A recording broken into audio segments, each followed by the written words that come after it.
मध्ये त्यांचा सामाजिक, शैक्षणिक, आर्थिक ह्या सगळ्या गोष्टीचा नीटचा अभ्यास केलाय आणि ह्या सगळ्या याचं नाव देवाभाऊ रजक समृद्धी योजना ठेवलंय. बस साहेब, आता असं की यांचं सोशल टच किती आहे? तो एक धोबी 25 घरामध्ये रोज जातो, कपडे आणतो, ते कपडे इस्त्री झाल्यानंतर पुन्हा दुसरे ते कपडे देतो, पुढच्या आठवड्यात दुसऱ्याकडचे कपडे आणतो, पुन्हा देतो. म्हणजे एका धोब्याचा एका प्रभागामध्ये 200 घरांमध्ये संबंध असतो.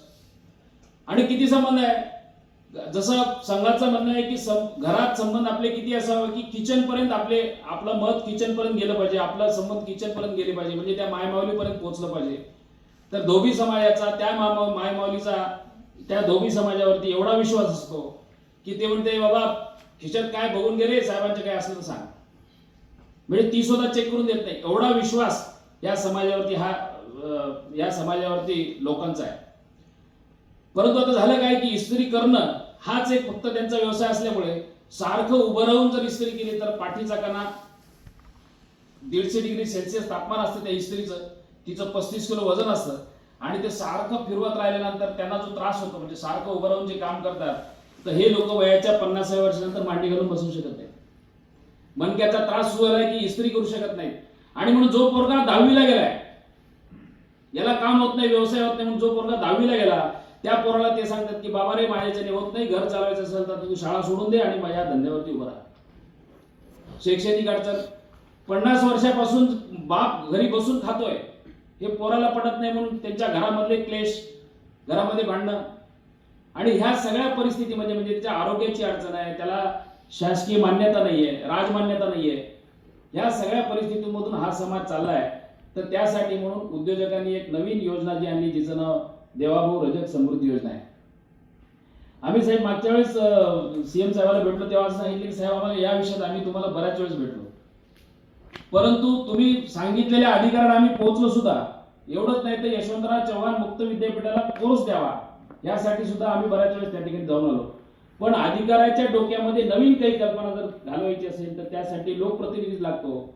आणि त्यासाठी साहेबांनी सांगितले की ही योजना तुम्हाला एकदा कळली ना की मग जगाला कळली.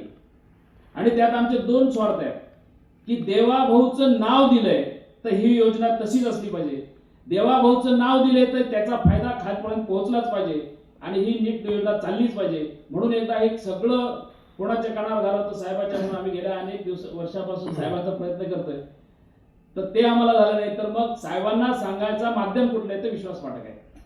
आणि म्हणून तुमच्या समोर हा सगळा प्रपंच, हे सगळं मांडायचं.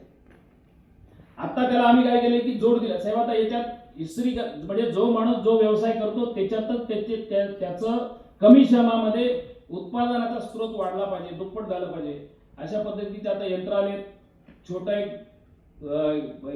10 लिटरचं एक बॉयलर असतं, एक छोटा टेबल असतो आणि त्याच्यावरती तो माणूस स्टीम प्रेस करू शकतो.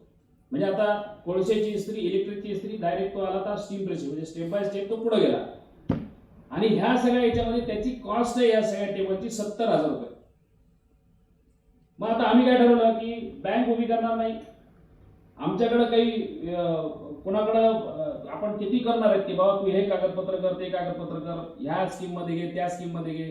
आणि विश्वकर्मा योजनेमध्ये साहेब असं झालंय की फक्त गाजावाजा खूप झाला, 80 लाख फॉर्म आवेदन आले, पण त्यातले 50 लाख आवेदन हे फक्त शिलाई मशीनचे होते.